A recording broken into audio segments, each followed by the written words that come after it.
Hello everyone and welcome to the GO.Live Gaming Podcast on the, let's see here, let's not play the song again. Why do I have it looped? That's weird. Should not be the case. On the But it's such 7th. an awesome song. Agreed. I mean, we could just sit here and listen to the song all day. I'll just sign up on that, but maybe not the most fun experience for the audience to watch. Either way, it's the 7th of June. We're in the blistering heat of the summer, and it's hot everywhere. That is the case. And we are the GO.Live Gaming Podcast. We usually talk about Anthem, Bioware, and Electronic Arts. This time around, we're going to talk about Anthem, and since Battlefield 5 is still on the horizon, we're still going to talk a little bit more about that. We're very much closing in on EA Play. So there's really no new news, but there's still stuff that we can discuss. This show is probably going to be more speculation than we usually do, but hey, that could probably be fun as well. We're currently live on Facebook, Twitch, YouTube, and Mixer, and if you don't have time to stay with us the entire stream, then please interact with us in other forms. The VOD will be up tomorrow. And the podcast audio version probably will be up this Saturday. Or it will be up this Saturday. Today with me I have James, also known as Drainus. Heya. Hello, everybody. Sarge, mate, how you doing? I'm good. A little bit tired. Some stuff with allergies or whatever. That's why I'm a little bit red in my eyes, if someone can see that. It's not that I haven't smoked anything illegal or anything like that. You are nature. Yeah. Good nature. Yeah. So no, it's the plant I have behind me here. It's not a. It's not the MJ stuff. Mary Jane. It's just a normal plant. But yeah, I'm good. How are you? A normal psychoactive substance. Yeah. A normal plant that if you smoke it, you see really cool stuff. That's it. That's all it is. But yeah. Excellent. How you doing, James? You good? Yeah, not too bad. Fresh from the UK Games Expo at the weekend. Yeah. Had a great time. How was that? I think just about caught up on the Miss Sleep through anticipation. Yeah. It was fantastic. It was a great day out. There were so many people. There was a fantastic attendance level, and there were some big names from the industry there as well. Yeah. Obviously, Fantasy Flight were there. Games Workshop had a large presence. There was a large Star Wars Armada tournament going on. Oh. Which looked pretty incredible. The cosplay was just out of this world again. It was pretty insane. There was a lot of Deadpool around. A lot of Deadpool. I did notice that, including some Deadpool themed minions, which I thought was fantastic. How come I'm not and of surprised? Course, Geek and Son were there as well, so I could go and dribble over their tables and just wish upon wish that one day I may be able to afford one of those things. Yeah. All right. So instead, I spent my money on games because Well, what else do you do? in my opinion, there's worse things that you can spend your money on. That is very true. It's very like psychoactive plants. No, I mean, if you're into that stuff, then go for it. I don't know. I'm not one to judge. I'm not one to judge. No, not really. That's not really my thing. But hey, Patrick, how you doing, man? Yeah, I'm back. Yay! Been away for a couple of shows. It's okay. Bureaucracy is a mess, and I hate it, but it's okay. Yeah. I hope you're doing well. Disregarding any circumstances otherwise. How's school, by the way? Everything going along nicely? Couldn't really go to university because the stuff I had to do was all right. Way too much. Is that something that you can? Bureaucracy is a bitch. Yeah, is that something that you can? Sort of catch up on. Yeah, right. They have the lectures all online. All right, cool. Well, that's good. Online lectures, is that like how universities work now? I It was actually, where you used to go and sit in a hall and take notes on this tiny, tiny desk, which was on the arm of your chair. Well, we don't have a tiny desk. We have enough space for us, but you have the PowerPoint presentations they use. You have a basic script. The only thing you don't have, and that's kind of important, are the examples and what they actually tell you. Ah, So that seems like that going there might be is quite useful. still the best course of action, well, but it's not like you're missing out on everything. it's nice to have that option. I was actually, I did one semester at university, and then for other circumstances, I had to actually quit that, unfortunately. But that was a whole program that I did. It was entirely off campus. You could do some stuff on campus, but all of the lectures were online and stuff like that. And the good thing about that is that you didn't actually have to attend the lectures. The lectures were uploaded, and you can watch them later if you didn't have the time to actually attend. But the only bad thing there is if you had any questions, it's going to be harder for you to get those answers. But yeah. Yeah, I would love if that would be the way that is here. That's also here, but we don't have video. The whole lecture as a video. That's sadly not a thing we do. Yeah. Or they do.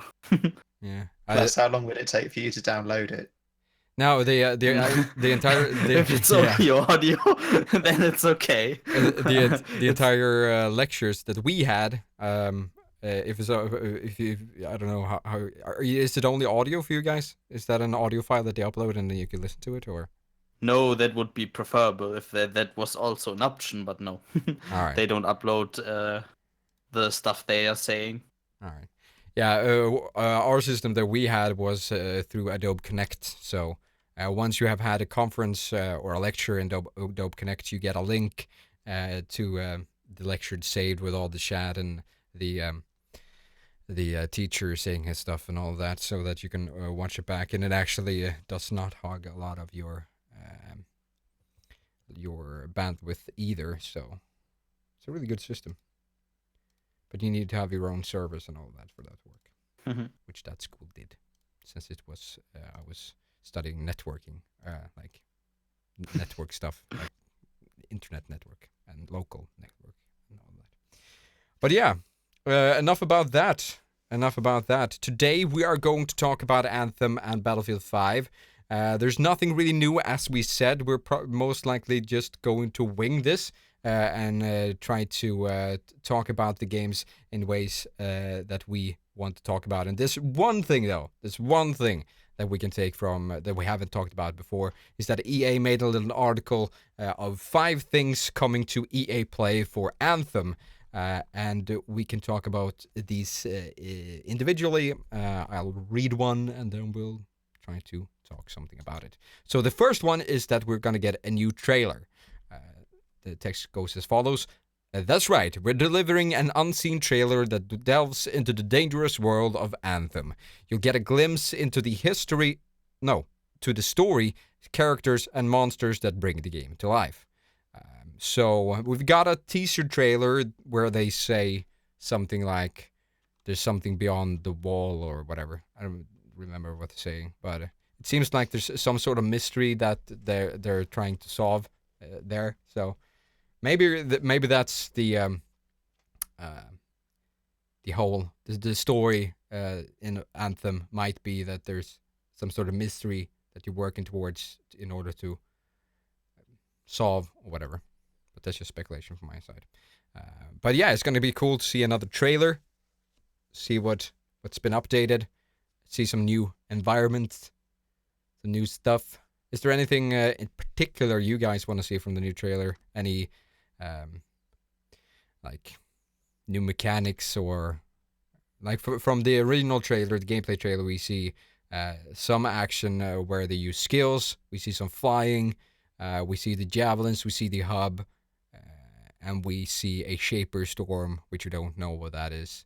But we don't really know anything else. We know that there are monsters and aliens in the game as well. But I mean, I would like to Yeah. see how does the dialogue work, for example. How do you interact with different characters?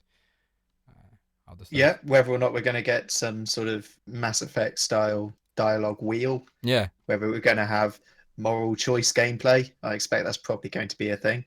It's pretty much BioWare's forte, isn't it? yeah. Um, They've hinted towards a system like that, and that is also something like one thing that really catches me in a game from previous titles such as Mass Effect and the previous Fallout games and all that is that the choices sort of have an impact on, like in Battlefield or in Fallout, you had this karma system. I really liked the karma system because if you had really bad karma, you were treated in one way, and if you had really high karma, you were treated in another way, and all of that. So I like systems where your choices matter and actually affect the outcome of things. So I hope that that's a thing. yeah, and absolutely. And assumedly, at some point over the summer, we're going to find out whether we're going to be able to bang anybody. Yeah. Just saying, that's important for some people. Well, if Commander Shepard's in the game, maybe a cameo. Booyah! Hell yeah! Maybe a cameo. That would be nice. Some Mass Effect cameos in the game. I guess that would be cool. I guess we could That would be expect cool. that though. Although, correct me if I'm wrong, we haven't actually seen any non-human characters. Am I right? Well, there's the scene in the trailer where there's aliens popping out in masses, sort of trickling in an area. So I guess those are some sort of little alien faction. I don't think they were animals. There's one big animal that just jumps out.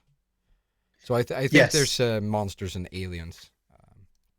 Yes. Sorry. what No. extent, I don't know. I should have been a bit clearer. I meant there's as far as the interactable in the the hub, interactive characters go, the ones you can actually talk to, or maybe the ones you could even play, the races you could play. You can play different races. Yeah, Presumably they're all going to be bipeds. Otherwise, how are you going to fit in a javelin suit? yeah. But yeah, I mean, personally for me, I really want to see some more into the story, find out some more about the scope of Anthem. Are we fighting from a walled city out around the surroundings, go adventuring, go killing, that sort of thing? Are we looking further afield? Are we doing some sort of solar system or galactic conquest? So what is the huge antagonist? That's the word I was trying to look for. Yeah. That we're struggling against. All of those sorts of things, which would really start to bring Anthem to life. Yeah. And that would be it would help Anthem become more important for me than just another tech demo of, look, you can now do this with your suit. But that'd be cool anyway. Yeah. Yeah, in the trailer, in the first hub area, we see we see humans and we see humans in javelins, I think. So those are the only. So far, it seems like there's only humans in Fort Tarsus. There's no hints towards any aliens, other than the big robots. But I guess you can't call those aliens. But they and I think if we are, if the game is restricted to a sort of a single planetary entity or object, and there are several hub settlements dotted about which you travel to throughout the course of the game, it would probably make a certain amount of sense that there wouldn't be a huge diversity in interactive races. But there may well be huge, great big monsters and environmental occurrences which are way beyond you and your fledgling civilization. Yeah. Agreed. I'm not sure. I'm thinking that playable humans is going to be only the thing. That's my qualified guess so far. But take fair from enough. That. Yeah, take from that whatever you want. I'm guessing that there's going to be some sort of companions Maybe not in the fashion as we've seen in Mass Effect, where you get like a alien companion, like a Krogan or whatever. Turian. I was searching for more species. For some reason, I was like, wait, what do they call it? Yeah. But I Oh would yes, please, can we have Geth? yeah, I would guess that some of the javelins, maybe some sort of more engineering type class, could have like turrets or little robots that fly around. I would expect something like that. It's usually something that we see in games like this in order to diversify. Like one is more of a soldier thing, one is more support, one is more ranged DPS, one is more tank, and then we have some sort of engineer type and all of that. And we know so far that you're able to actually customize your javelins, and in that sense, maybe you can add some sort of a remote thing that controls, say, a little robot that you send out, or some sort of sentry and all that. I think that would be cool. I usually quite enjoy controlling small sentries and yeah, and the small minions. companion system would help if you're playing the game alone. If they're fleshed out enough, you could have the same experience as someone who plays with friends on the same quality level, and that would be great. Yeah, I agreed. I think actually that might be something like in the trailer we obviously see the guy who's playing, and then there's other players joining that squad, and they're playing together. But I wouldn't disregard the fact that maybe you can have AI companions. So in the hub, for example, so there's guys that you can, like mercenaries, for example, maybe that you can get along on your missions, and they jump into a suit in order to support you. I think that would work in this world. I don't see any reason why it wouldn't, as a substitute if you want to play alone. Since they say that the entire game could be played single player entirely. Yeah, but not as boring as something like in Diablo. That would be I don't know, that would be useless. The characters just join you and fight with you, but they don't really add anything to the experience. It should be a real character you're hiring, not just a walking machine gun. Agreed. I really like connecting to characters or side characters in games. I think that's a really powerful thing. So, for example, something like if you can acquire a companion or a side character that you can have along with your missions, that maybe you can need to save a slot for that person if you want to go for a mission that is specifically tied to that character. So maybe they have like, oh, I need to get vengeance on those aliens because they killed my mother. Then you can have that guy tag along, and then you can help him complete that mission, or maybe something like that. Missions like that, I think, would be quite cool, and certainly a good possibility in order to introduce more characters and more variation. What would be quite cool then is one of the main things is that you can customize the javelin, and you can have multiple javelin suits which are tailored to specific sort of classes, a gameplay, a heavy class, a medium class, a more of an elemental class, as we've seen. Yeah. That if you were able to do that, take those loyalty missions and gain, I don't want to use the term squad members, but or sort of regular other characters in your missions, that they would also be able to do something similar. Yeah. Or they have a completely unique javelin that you can only obtain the specs from when you do their loyalty mission. That would also be quite cool. Yeah. I would certainly be in favor of, if there's some sort of like, I for one liked the Renegade Paragon system in the old Mass Effect games. I like that kind of system. Are you guys fans of that system as well, or? Of course. Renegade or Paragon all the way, nothing in between. Yes, I am a fan of it as long as it doesn't rule the dialogue. Something I found as Mass Effect went on is that your game experience became sort of very tunneled down. You either spoke extreme to this way or you spoke to somebody that way, and that was pretty much how it went. Whereas in Mass Effect 1, there was much more of a, this is how the conversation's going, and you can lean this way or you can lean that way. Yeah.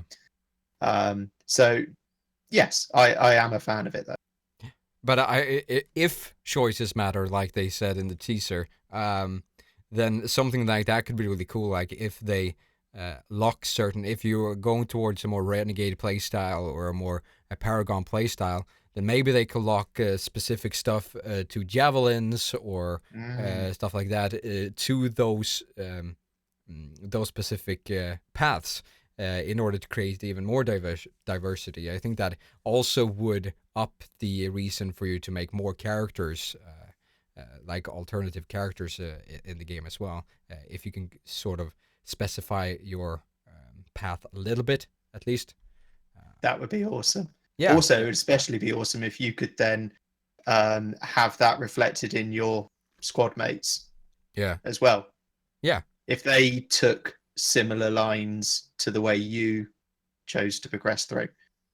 And then you could actually have your whole team outfitted as a group of paladin guardian angels, bastion cool. Chivalry and justice and might, or on the other hand you could be a bunch of absolute and right. Catch your point. Run around with really offensive stuff daubed all over your armor.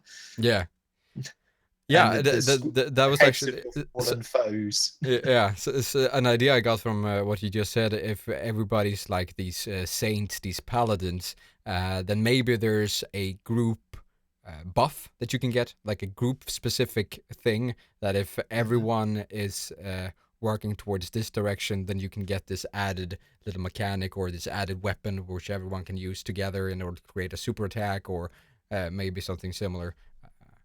I mean, that could be cool. It really open up, like, work towards that group dynamic in a way. Especially if it could then, you could then use that to, I'm not going to say tame the environment, but then affect the environment. So, like, if you were to quote the term, if you were following the renegade path and your whole team was, you may then be able to do something like scorched earth. Yeah. Where you could just, burn great big swathes of land in front of you as you just forged a path of destruction to reach your ultimate goal, no matter what the cost. Yeah, that would be cool. Yeah, that would really be cool, and it would really speak to and sort of click with the old Mass Effect style of gameplay that Bioware has done so well in the past. Yes, absolutely. Certainly better than they managed in Andromeda. Yeah. Anyway, be honest, you guys just want to punch interviewers. Yeah. Well, I mean, it was scenes like that actually made Mass Effect the great game that it actually was. The attention to detail in the different ways that you can approach conversations and different situations. The attention to detail there was really lacking in games like, for example, Mass Effect Andromeda, due most likely to the short and the weird development of that game that didn't have time to sort of flesh that out and made it, in that case, become quite generic and boring. So I really hope that something like that hasn't happened during the development of Anthem, and that it's been a smooth ride. If it has, I'm pretty positive that it's going to be a great game. Yeah, absolutely. Yeah. And plus, they've got Casey Hudson back on, so agreed. Fingers crossed. Yeah. Yeah, he is a god. On the trailer part, a little bit. I would like to maybe see, as James already said, a little bit of main story, so we can get a grip on that. But also, what's important to me is a little bit of the side quests. We're gonna do boring fetch quests, or are they meticulously created, like in Borderlands, for example, or something like that? Have they more stuff to do than just kill a bunch of things? But in a 2-minute trailer, I don't think they're gonna do that, unless they are going out of their way to make the trailer a little bit longer than usual. Yeah, like it says that we're gonna get a glimpse into story, which is great. That's not something that we've seen so far. We know nothing about. Well, we know that there's for Tarsus, humanity is sort of pushed to the brink of existence in this little hub. From what I can get from this. And we know that there are aliens. We know that there's something coming from the teaser, and that's basically all we know from the story. That's not much. So it's gonna be nice to see more of the story. We're gonna see more of the characters, and the implication of characters. Hopefully, we're gonna get a lot of colorful characters that we can interact with. There's probably gonna be a lot of them in Fort Tarsus that gives you missions that you go out and do and whatever. But as said, it would be awesome if some of those actually followed you out in the world on those missions. Yeah, if they're not just living signposts. Yeah, yeah. Yeah, no, absolutely. th- And something I've been thinking of, sorry, to just Yeah. The ability to have different javelins to play different classes very much suggests that your actual human character, and I think we're sort of assuming human at this point, Yeah. that having the different javelins assumes that your human character isn't actually going to be necessarily radically different to anyone else's human character. It's Yeah. not necessarily that you're going to be hugely buff, or you're going to be thin and wiry, or going to be really short and sneaky, or whatever it happens to be. So it may well be then, or it seems a logical choice, that that Bioware would take that opportunity to allow you to do most of the interaction and relationship building and character building out of your armor, Yeah. to actually give your own character a persona and some individuality, and leave the combat and the strategy of the game to your javelin suits, where you can then really sort of define how your team work. Yeah. You've given me a great idea. Imagine if the game would track the suit you would use most, and all of the different classes of the suit have some kind of prejudice in the cities itself. So people are gonna treat you differently depending on which suit you favor. Yeah. For example, if you're the kind of heavy fire guy, they're gonna be kind of scared around you or something like that. Yeah. I mean, That sounds awesome. yeah. I mean, there are certainly opportunities for them to go along that path of making, like, if you make a character, you're probably gonna be able to customize that character in one way or another. Like Bioware isn't known for great character customization. That is certainly not something that has been a strong thing in the past. But there's still something that they like to focus on in one way or another. And if that's going to be the case, like if you create one character, then you probably want to be able to create some sort of a alternative character, an alt character, even though, like, even if you can have one character that can play any class, if you specialize in one class and level that up to a good level, then I guess you would want to have an alternative character that you can level up in another one to have that. Mhm. I mean, I see that as a high probable thing to happen in the game. Sash, you meant the great customization in Mass Effect. Ugly, ugly, ugly. Yeah. Oh, I'm gonna try it myself. Oh my god, I made it worse. How did I do that? That So I'll customization- just go back to default. Back to default. Yeah, the Mass Effect customization system always baffled me, because there was no way that you actually could make a character look better than the default made characters, and that's just like, I don't get it. I don't get it. You Yeah. could end up with some real freaks. Yeah. Especially Really. in the first and second one. In the third one, Yeah. both the default characters look very good. You only made it worse if you tried. Yeah. But in the second and the first one, they are always ugly, no Yeah. matter what you try. But I mean, Dragon Age Origins, I think the customization was at least decent. Yeah, you I could liked it make there. some interesting characters with it. Yeah. I even made some character that I actually find appealing to look at. Yeah. Even though it took a while. Yeah. Now I think about it, like in Dragon Age 2 as well, I made a lot of different characters, and a lot of them actually looked really good. So I'm not entirely sure why that was such a big issue in Mass Effect, but I think because they really try to pronounce everything that a human can look like each bone, and they didn't do that in Dragon Age. In Dragon Age, it was much more the simple stuff that we think about, like cheeks and jaw, and in Mass Effect, I think they tried to reconstruct almost every bone and facial feature there is. Yeah. Yeah, and I usually ended up with something that resembled Quasimodo, especially in Mass Effect 1. Yeah. But something after what Reika was saying, it's just tweaked something in my mind. If you want people in the game to react to your suit, what you could do is you could have various religious cults or deities, or whichever word you choose to use, within the game that you can then base your suit off or relate your suit to, and you could have people then react to you as an embodiment of a certain religion or a certain group. Yeah. And that would be really cool, and it would be really annoying if you came across one scenario where they would hate you. Yeah. Making a character that leans towards the religious is probably something that is going to happen as well. Like we've seen that in Dragon Age and in Mass Effect, they've always had at least one religion that is present in the game. So we're probably going to see some sort of religion in this one as well. It's going to be interesting to see what kind of religion it is. I would guess maybe something that worships like mechanics and like Yeah, a robots sort and of a polytheist mecha god of some description. yes, some Yes. mecha god. Can I just throw a quick bit in on Yeah. the note of religion? I really liked how Mass Effect handled it as a whole with Ashley as a character. Normally, it's like in Dragon Age, for example, it's right in your face. The maker is everywhere.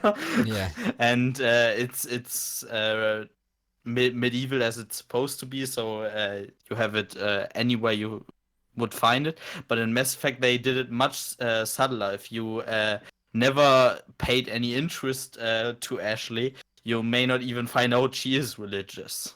Yeah. And I think that's a good representation of what normal people also do. Yeah, I agreed. I'd actually be interested to know if anybody, when they had that discussion with Ashley where she said, it's not a problem with you that I believe in God. I'd like to know if there's anybody who actually went and said, yes, that is a problem, get off my ship, sort of thing. You could throw her off. But I did it once just to see what the dialogue was, and I felt like an utter dick after having done it. Yeah, and I think every other time afterwards, I was just, yep, that's cool, fine, not a problem. You go with it. Yeah, and that's also something that Bioware has always been pretty good at with their older games, is that decisions, even though they are not that important to the bigger scheme of things or the outcome of how the game is actually ending, the decisions themselves feel pretty heavy, like they have impact and all that. So I hope that they are able to translate that into Anthem as well. Also being like against religion, only the choice is I think a good expression of freedom in their game, and I hope they'll keep that. Yeah. Like the more choices, the better. But that's the thing. Also, we've heard that even though it says that it's an RPG on the website, media sites and news sites have stated that the game is going to be only RPG-like and not a true RPG, which I'm not entirely sure what they base that on, if they have more information than we have.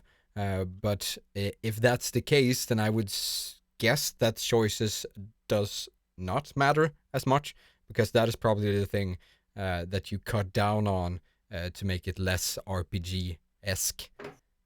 That can be a bad thing depending on how they do it. RPG likes can range even to games where you only have like maybe one skill or even no skills and just passive buffs. And I always think that's kind of boring and cheap. Yeah. I hope it's more like a real RPG. It doesn't have to be like you can invest your points in strength or intelligence, even though you go against that in every single way. But at least have some skills, have some actual things that change. So that's a real RPG. There's something like the vampire game that's come out in just a little bit. That's a great example for a game that really looks realistic and even tries to mix in real RPG mechanics with skills, and not just like you have more health, like something in Dishonored or something like that. Yeah. Yeah, even though Dishonored has skills, never Yeah. mind. I'm guessing that one of those RPG-like systems could come from. I'm guessing that there's less emphasis on actual skills and more emphasis on stuff that you put on your javelins, like upgrading the plating and upgrading the weapons and upgrading, like you could have some healing aura or whatever. Like that Well, is where the skills come in place. Like it's basically the same thing, but it's going to be more focused in that fashion, and that might make it seem less like an RPG. But I basically then think those Yeah. guys would have no idea what an RPG is. If you have if you can customize your Yeah. javelin, that's pretty much an RPG element. Yeah. Yeah, So I hope that is going to be pretty RPG heavy. yeah. Unlike the news sites have said, because I'm a big RPG kind of guy and fan, so I hope that's going to be. Yeah, the and case. certainly from the way that I've interpreted that, and from what we've seen, is that there will be an element of customization for your suit, for, your team, and for the weapons that you've got. But it's not necessarily going to be that this particular weapon can have mods A, B, C, D, E, and F, and each one of those has got 10 levels, and you're attaching a mod to the weapon, and then after the mission, you're then detaching it and putting the next level of that particular mod on, and so on and so on and so forth. There's going to be an element of your weapons improving, but not to the same extent that we saw in, say, Mass Effect 1. Yeah, I would guess. Like we already know that the weapon levels, so there's probably Yes. going to be some sort of system Yeah. like that. So you There, can, there I have a question to both of you guys. Do you prefer the systems where you just get gear, put it on because it has stats you like, and then after you get a better one, throw it away? Or do you like more games like, for example, Darksiders or general games where you can level those weapons with you and grow attached to them, or maybe even keep them for the entire game? I like ways where you can upgrade the weapons. Like for example, in games where, let's say Destiny 2, for example, where you have an exotic weapon that has some interesting attributes that you really like, that really caters to your gameplay style, then it's really nice to be able to make that weapon better and be able to use that even on max level if that's something that you really enjoy. So I hope there's systems like that in place. yeah, I personally I prefer weapons that you can keep hold of and level as you level. It always brings me back to the days of D&D, Weapons of Legacy, where you could have weapons that grew with your character and even gained intelligence as you went on and you improved, and the weapons could change to reflect the way that you changed or your character had changed.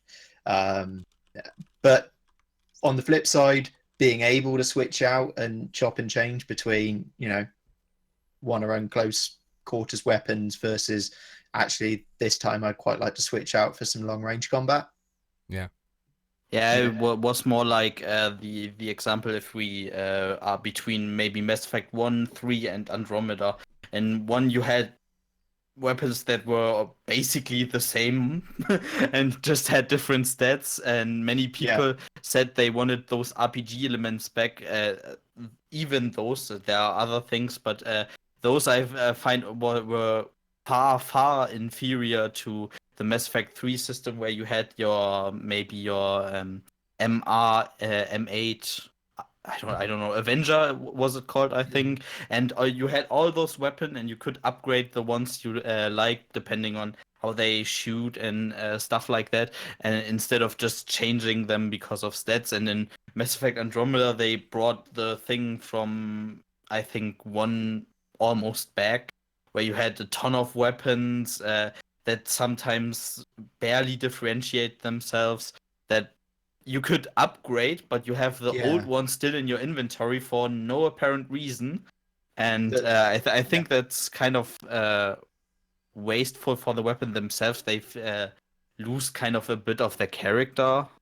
And I would prefer if we can keep as many different weapons in Anthem as there are.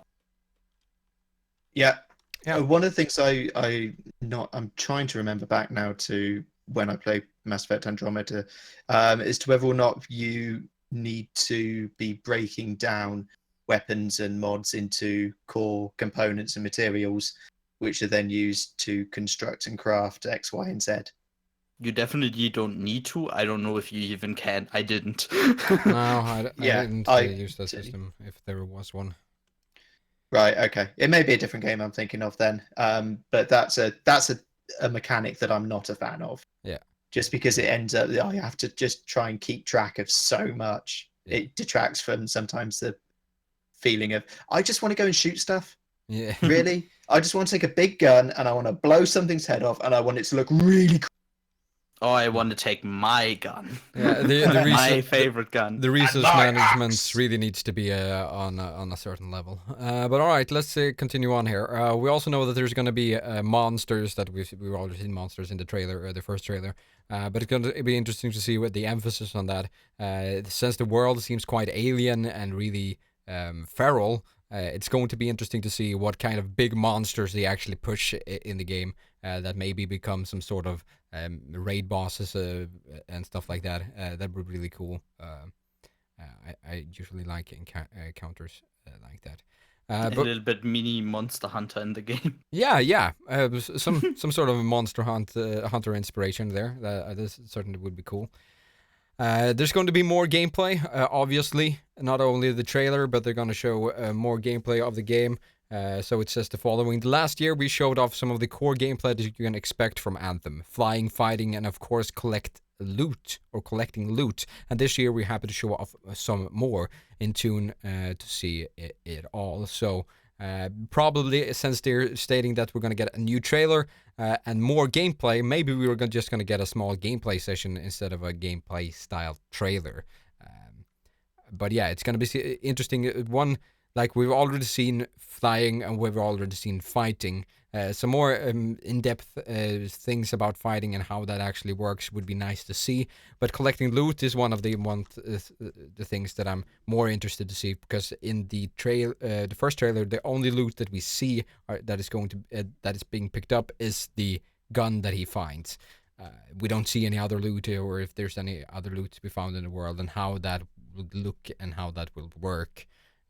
If there's resources that you can pick up from taking down enemies and all of that, how that actually will work. I think having a good looting system is quite essential to an RPG experience.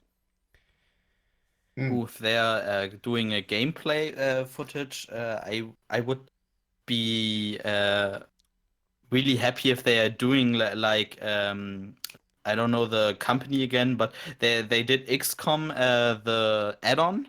Yeah. War of the Chosen, and how they did this one mission to promote the whole expansion pack. If they would do it like that, just pick one maybe side mission and play the entire thing and show us a lot what can happen. But it's just one of many. That would be really awesome. Yeah, I could hype the game above all else. Yeah, I think they're gonna show a smart or a small segment that they're going to play through, because I'm pretty positive that Anthem was it only Battlefield that's playable on the actual show floor if you're there in person. I know that Battlefield is playable. I'm not entirely sure if I can say that Anthem is playable with the.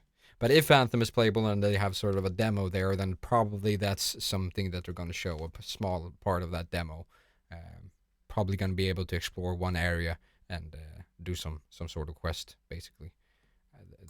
That's what I'm guessing that they're going to show, at least. So that's probably more content than you get in Star Citizen. Shots fired.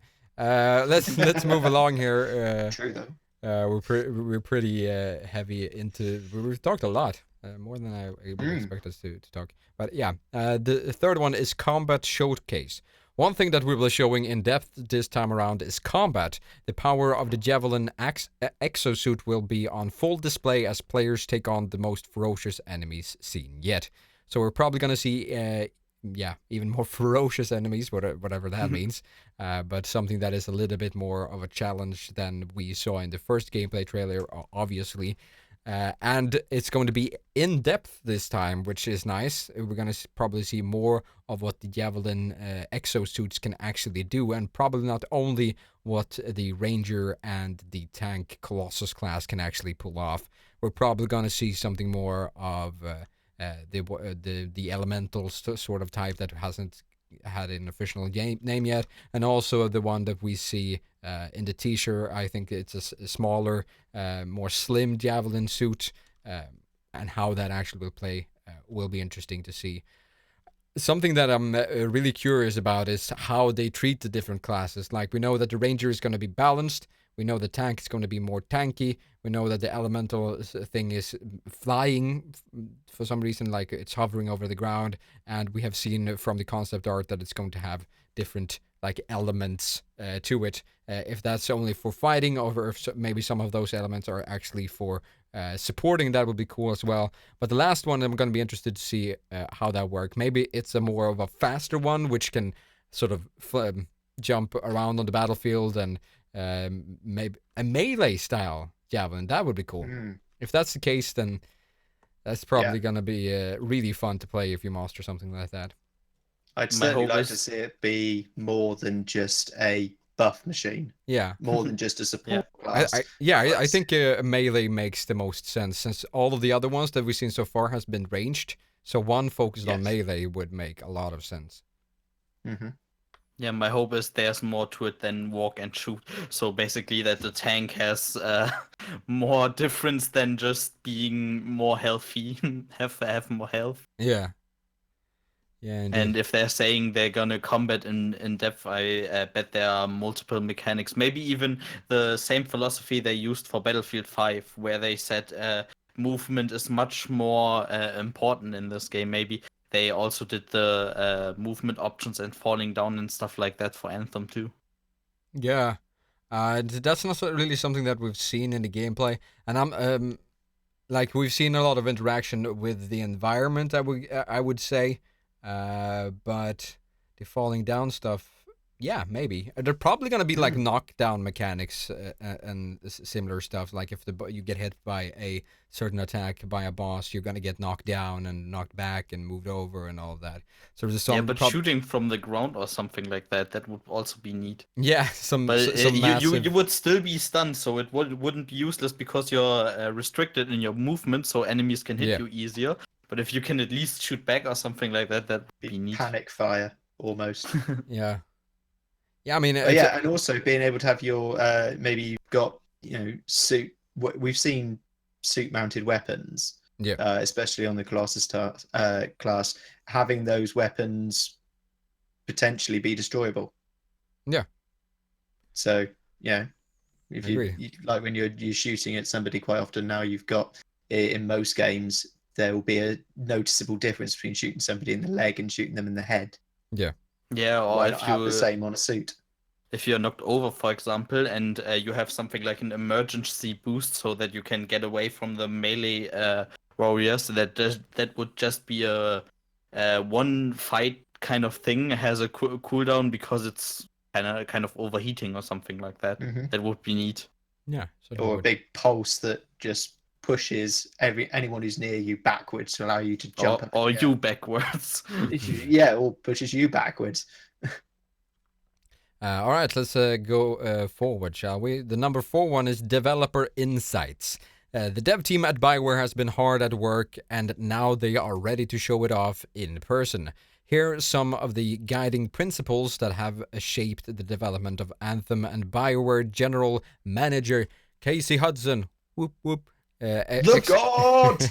executive producer Mark Dara, and lead writer Kathleen Rootsert. I'm not entirely sure that was the right pronunciation of it's close enough. Slaughtered that, but I'm sorry, but hey, they will take the stage. So we're gonna see some develop, and this is what I'm talking about before. We're actually gonna see like the general manager, the executive producer, and the lead writer actually go up on stage and talk about the development and the guiding principles and all of that. That is what I'm talking. Show more of that stuff. Show the guys that are working on the project so we can hear their stuff. I think that's always a good thing to do, and something that game companies do not too often. Well, Sarge, it's a little bit of a double-edged sword. If the game seems to lack passion, that could backfire. Agreed. I mean, they certainly, and it could backfire in other ways, like No Man's Sky. We were talking about that example before. I don't think that's gonna happen. No, but that was a train wreck in and of itself. But that's weird. Also, they made the public relations things basically land on one guy, and it seems like he was one who had like everything he said was only what he wanted to say, and maybe he was a little bit more of a dreamer than he wasn't that realistic of what the game was actually going to be. But yeah, if the game booms passion, this is gonna be a great insight. yeah, certainly. And from what we've seen so far, from Casey going back and actually starting the dev post and all of that, and they're throwing around pretty big words and pretty some superlatives and all of that.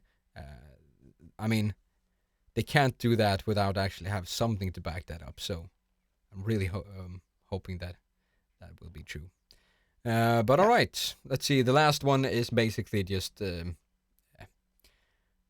Tech demos. I'm gonna read the last one as well. A look behind the curtain. Along with hearing from the developers themselves, we'll be showing off some of the concept and the production art of Anthem. Really looking forward to that. More concept art, please. I love concept art, and it's also something that I can use for videos for this channel. So give us concept art. Give us concept art. You get a chance to see the craftsmanship that has built this incredible world from the ground up. Be sure to tune in at 11 a.m. PDT, and I think it's 8 p.m. CEST, Central European Standard Time, and +2. Let's see here. Let's see, 6. Is that 7 p.m. GTM +1? Yeah, whatever. You can 7 p.m. UK time. Yeah. So yeah. Be sure to tune in and be sure to tune in to our stream as well, since we're probably going to be more fun to watch than the actual. I mean, these shows usually are quite entertaining, but they can be quite stiff Cringy. at times. So a little bit cringy and a little bit stiff at times. So don't forget to join us, the casual fun guys. Fun guys. We are not all people trying to be cool. No, we're cool. What are you talking about? Yeah, I said we are not the old people trying to be cool. I thought you said we're the old people trying to be cool. I was like, what? No. What are you talking about, dude? Yeah, speak for yourself. I've had a grey hair this morning. Oh. Right. It's very depressing. You can be in a department on your own over here. You can yell at the kids finally. Yeah. Damn you meddling kids! Yeah. And something to keep in mind also that they have written that directly after the show, head back to the Anthem homepage for even more news and game features. As we get closer and closer to the release of Anthem, the homepage will be the source for details about the world of Anthem. And of course, our channel as well. So don't forget that. In-depth discussion and speculation and analysis. Don't like to read, come here. Yeah, agreed.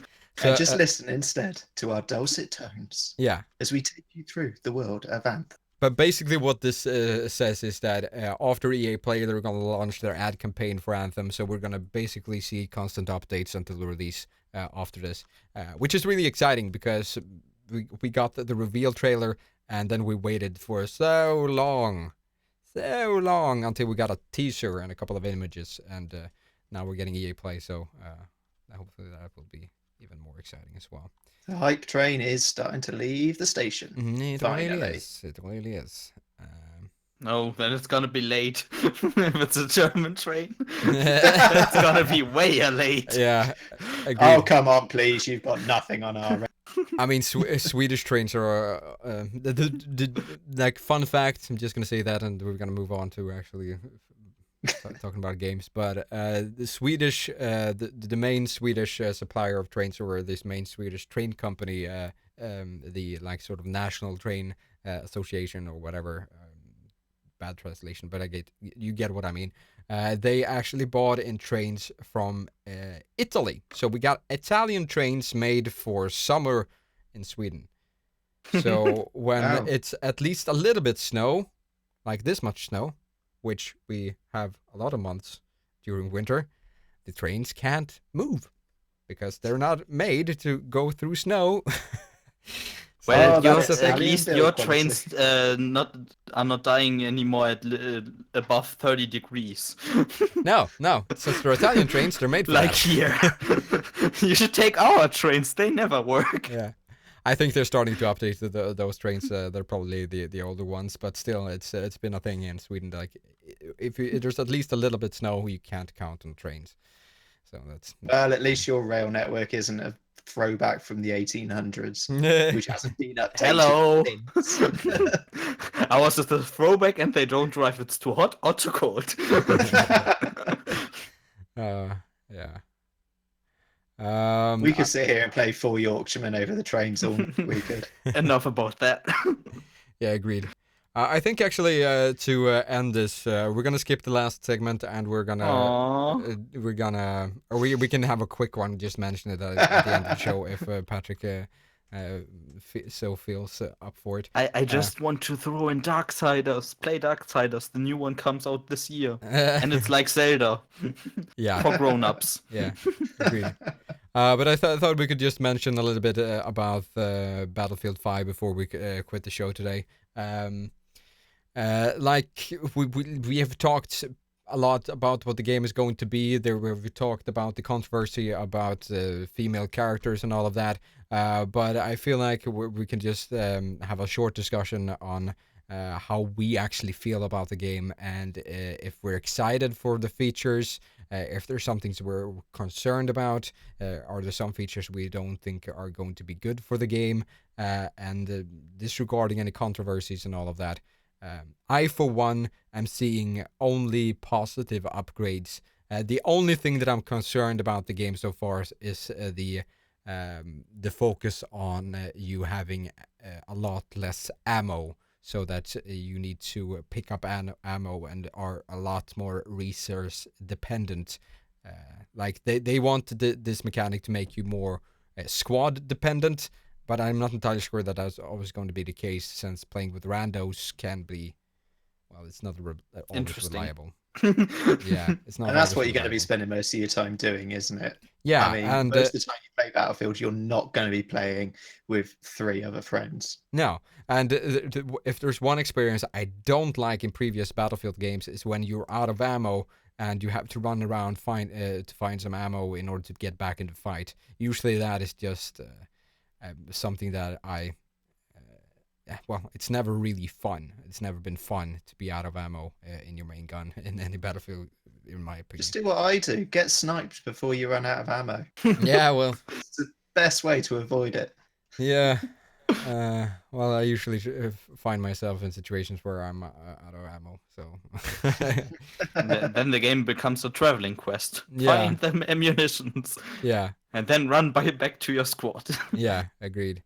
I mean, I know there's going to be more ways in order for you to actually be able to get ammo, so it's not going to be as big of a thing. But also the ammo you pick up is usually like one magazine, and one magazine won't get you that far, so.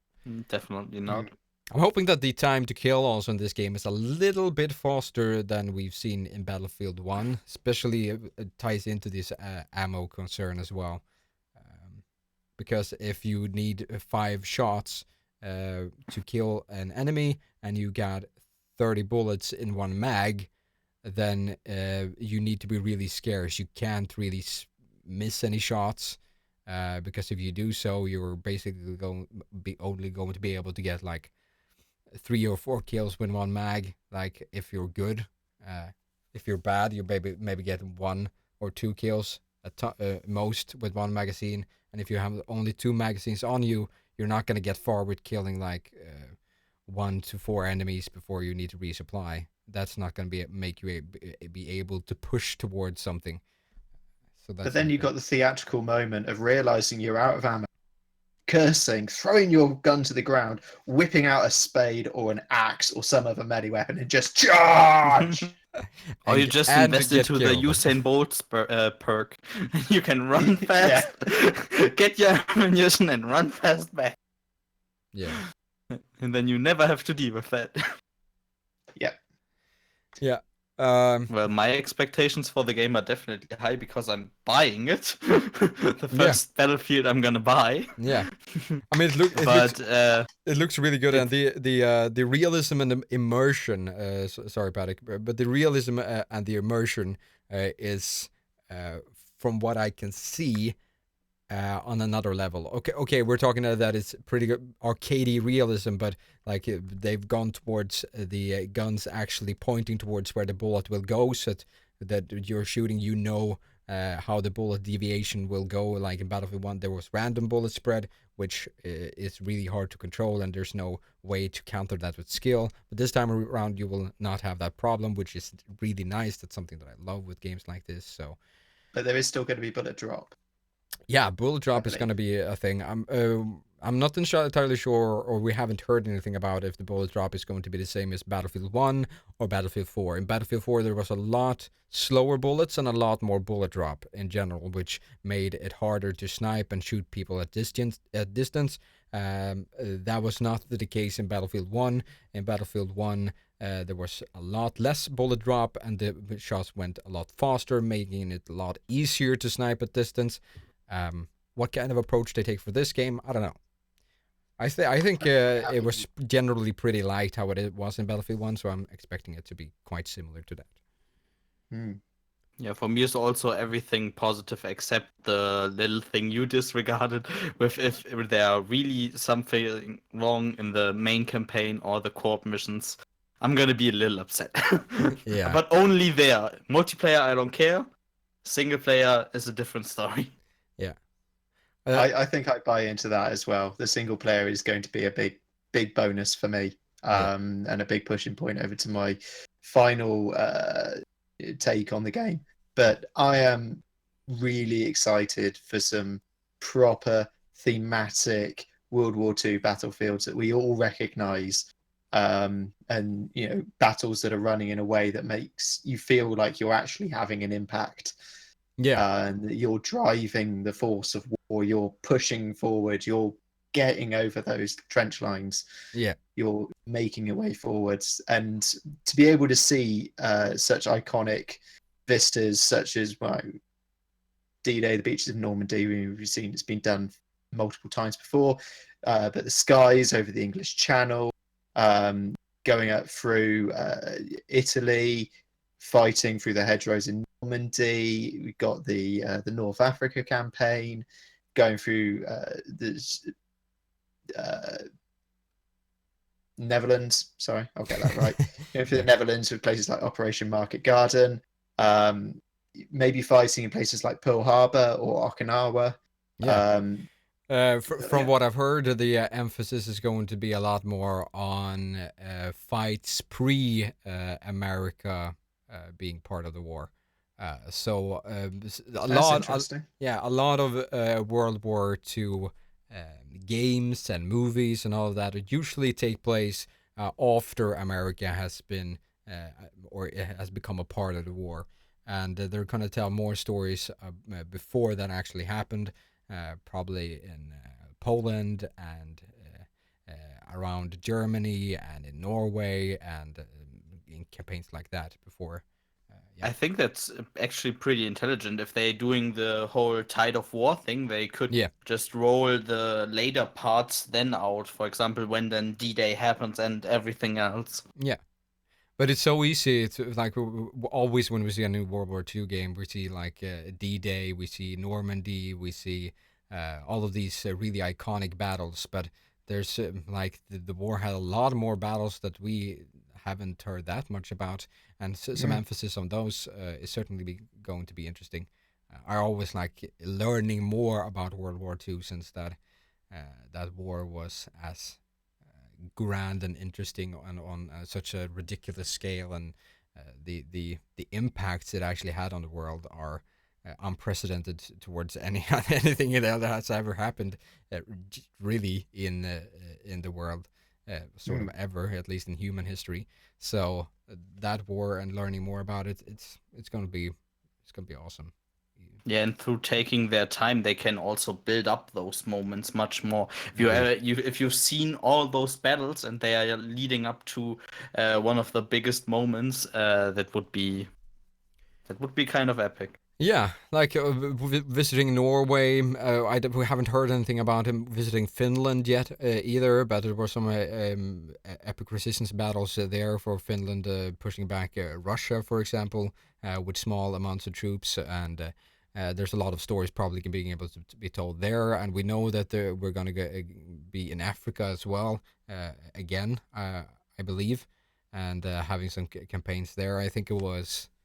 Was it the British going down to Africa trying to secure some stuff there? Hmm. And Africa were Desert many forces. yeah, Montgomery and the Desert Rats against Rommel, yeah, be the most well known. yeah, We have battles like the battle for El Alamein, yeah. for example. Then we're gonna do a quick deviation to Sweden and we'll see Sarge's house, and then back to the war. one Or of the just to see the one of the Germans war on our stories screen. will be us Swedes standing there. Hello, we're neutral. Let's just Hitler. You can waltz through our entire country. No worries. Hello, we're neutral. Let's go over to Finland. We're neutral. No worries. Hello. That's one of the most ridiculous parts of our history as a country. That's so stupid. How can you be Well, neutral and still allow special perks to different countries during the well, war? Switzerland, I think, or Austria. I think it was Switzerland. They were pretty neutral too. I Yeah. don't think Austria really had too much of a choice, if we're brutally honest. No. Fair enough. I think after they were annexed in 36, it was a bit of a foregone conclusion, that one. Yeah. Yeah. But hey, we were probably one of the countries around Germany that took the least damage during the war. So hey, it worked in one way or another. Yeah, and Spain, of course, Yeah. took very little damage. Although, to be fair, they were still recovering from the Spanish Civil War, which served very well to train the German army. Yeah. Well, Sweden hasn't been in war for over 200 years, so yeah, that's probably why we are as we are. Also, What, insanely rich with your Yeah. awesome internet. Well, there's perks and there's downsides to not being able to grasp the idea and the actual fact of a conflict like that. People get a little bit too laxed and bitch about stuff they shouldn't be bitching about. Let's just say that without jumping into politics. Yeah. Just one thing, Sarge. Yep. Have they announced crossplay between PC and console? They haven't. I'm really hoping, like, we've seen that it's a possibility, but I guess it totally depends on the engine you're using. We know that, for example, with Fortnite, that the Unreal Engine is made so that crossplay is really easy to implement. Mhm. But I don't know how that actually is with the Frostbite engine. I would guess that it's the Frostbite engine made for consoles is a little bit more modified than the Frostbite engine that we have for PC, which makes it harder to actually make crossplay actually a possible thing. That's just a guess from the top of my head, but no, there's no. So far, we know nothing about crossplay. The game would make sense with crossplay. Yeah, it would be really I fun. think in I would love something it. like Fortnite, it's a little bit stupid when mobile players play with PC players because it's a PvP game. Yeah. That doesn't make much sense, but in a cooperative game, it's the best thing you can do. Yeah. But yeah, I think it mostly depends on the engine, and I'm not entirely sure how optimized Frostbite is in that regard. We haven't seen any crossplay titles that I know of that uses the Frostbite engine, which certainly points towards no crossplay. But hey, we can always hope and cross our fingers and toes. Out of interest, as a question to you both, this is a first-person shooter game. This is a game that's all about guns. We haven't talked about the guns. Why is that not an important thing? we're all talking about, admittedly you've talked about ammo and the bullets, but we talked at length about the scene and the setting and the stories, but not the actual guns, the weapons, the tanks, the artillery. Is that not something that anyone's concerned about? From my point on, not really. No, as long as they shoot fine. Yeah, I'm not concerned because the DICE has this particular formula when it comes to shooting mechanics, and we're positively going to see something similar to previous Battlefield games and how the games actually react and how they actually work. They are known for being able to implement a lot of guns that were used a lot during those times, and a lot of experimental guns as well. So the gun variety, the guns that we're actually going to see, nothing that I'm concerned about. It's going to be a great variation. It's going to be a lot of fun. The tanks mechanics is something that I guess could be discussed. Like, it wasn't too different. It was. We're gonna get another Mako in Anthem. Yeah. Well, I guess. I see your concern. Yeah. But in Battlefield 4 and Battlefield 1, the tank mechanics were basically the same. There were not huge deviations from that. And we know that is pretty good. So we're probably going to see something similar in Battlefield 5 as well. It's going to be pretty solid as well. The flying... But we're talking Bioware and DICE. Those are still different studios. Have I said the Bioware? No, you said Battlefield. Yeah, Anthem is from Bioware. So yeah, we're talking about. I don't know. We're talking about Battlefield. No, we are talking about Battlefield. Oh, sorry. I was back to Anthem. Sorry. Yeah, you threw me off when you mentioned Bioware. I threw myself off. Yeah, I think the heat's affecting. What's he talking about now? What's he talking about? But I'm not concerned there. The flying mechanics could always be improved. It's going to be interesting to see how they tackle that. It was certainly the difference between Battlefield 4 and Battlefield 1 in terms of going from jets to old school planes. We're probably going to see something similar on how it actually was in Battlefield 1, since the planes didn't progress that much. They were certainly more advanced, but not. Well, we really had a maturity of aerial warfare in World War II, and the same could be said for tanks. Tanks came about as a result of technological progression and necessity during World War I. But in World War II, they were really quite finely honed machines. Yeah, Realistically, we would see a huge, major difference between Battlefield 1 and Battlefield 5 in terms of the tanks.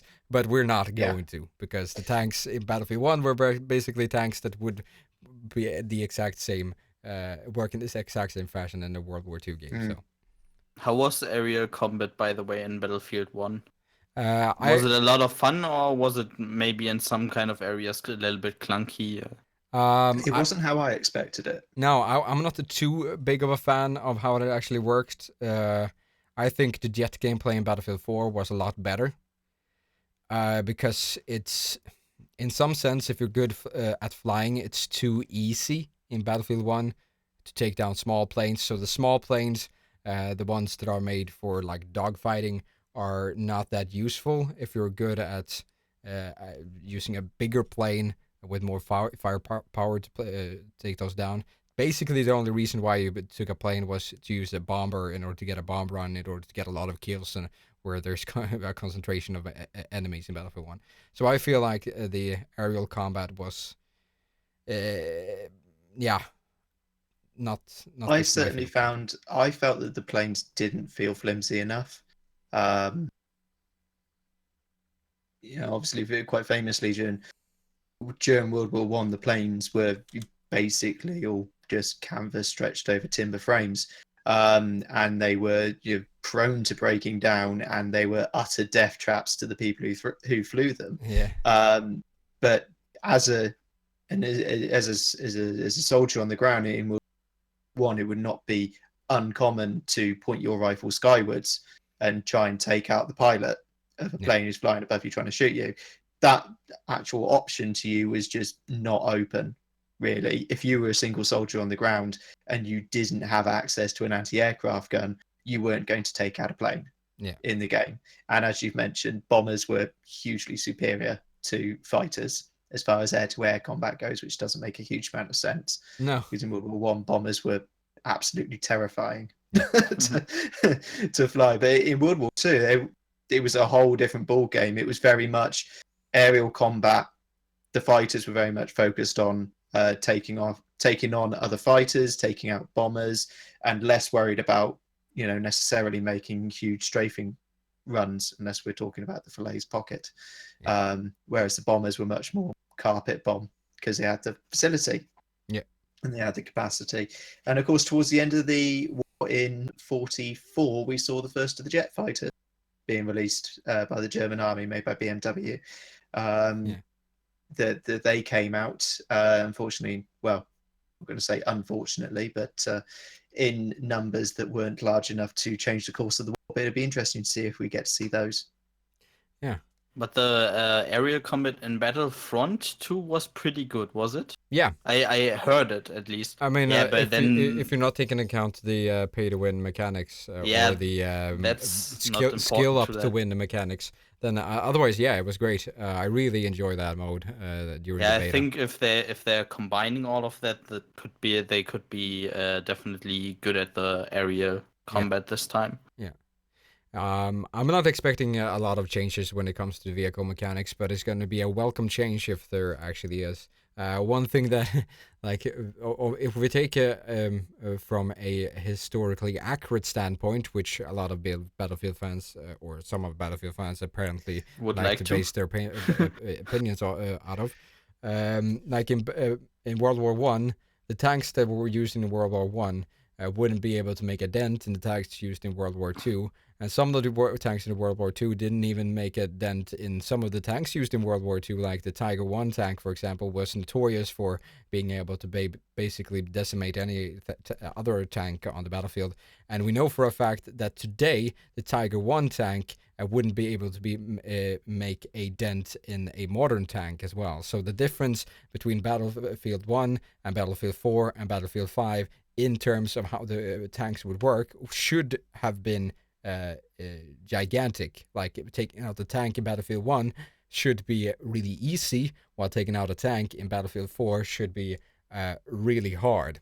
Like you could disable it and make it like maybe destroy the wheels and all that, but actually blowing up a tank with like 2 C4s, I don't know. I don't think that's realistic. Yeah, but accuracy, if taken too far, impeaches on gameplay experience. Yeah. If you're having all those weapons that get stuck or something like that, if you would implement that, the game would just become annoying. Yeah, and you can't expect that. No, but it's another reason why Battlefield has been inspired from historical events, but it never has been actually historically accurate. So.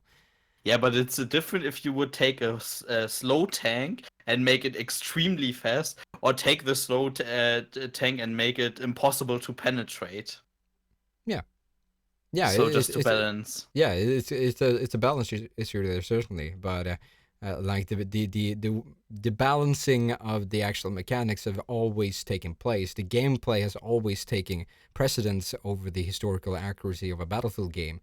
So that's just keeps being my argument as to why it's ridiculous. Yeah, to get but it's not so solid, because the one thing is ridiculous, fat tank being as fast as any other, and the other one is just too accurate. But if you're saying it's just inspired, then you could make the tank that fast, and that's a thing I wouldn't like, for example. If you make a slow-moving tank just as fast as any other tank. Yeah. So on that basis, then, Raker, if you were in a Battlefield 5 multiplayer scenario, and on the opposing team a Tiger I tank comes at you, and behind you have a Churchill tank on your side. Sorry, I'm not an expert. I have no idea what you're talking about. I'm talking. Fair enough. I'm talking about a British tank that on a one-on-one fight would not have a hope in hell of taking out a tiger. If you're playing the game and you're in that scenario, do you want the tank on your side to be completely annihilated immediately with no hope of being able to make any serious dent in the opposing No. tank, or do you want them to be more level? Yeah, So of course you would want them to be more level, but it would be more like the tank is still faster than the other one. So for the slow one, it's harder to hit, but it would do a little less damage. Yeah, And the other one would do a little more damage. That's obviously going to be a thing in the game. It's all about balancing, but it's not going to be like realistically when we're talking about these tanks and how they work and worked in real life. It's going to be obviously pretty far off of how that. But you should always aim for a balance between the realism and the thing you want to have. Yeah, but the balancing there is always going to lean towards what works with the gameplay in a video game. It's going to have a heavier focus on that, but it's going to be inspired by how the tank was in real life. Yeah, that's just the note I wanted to hit on. Yep. Because if you're just going the complete inspired way, you could do anything you want. Yeah, like you can't take too much liberty, but you could make the tiger the fastest tank alive. Yeah, that's obviously not going to happen. But yeah. Do you think we'll see tank battles like we saw at, I want to say, Minsk?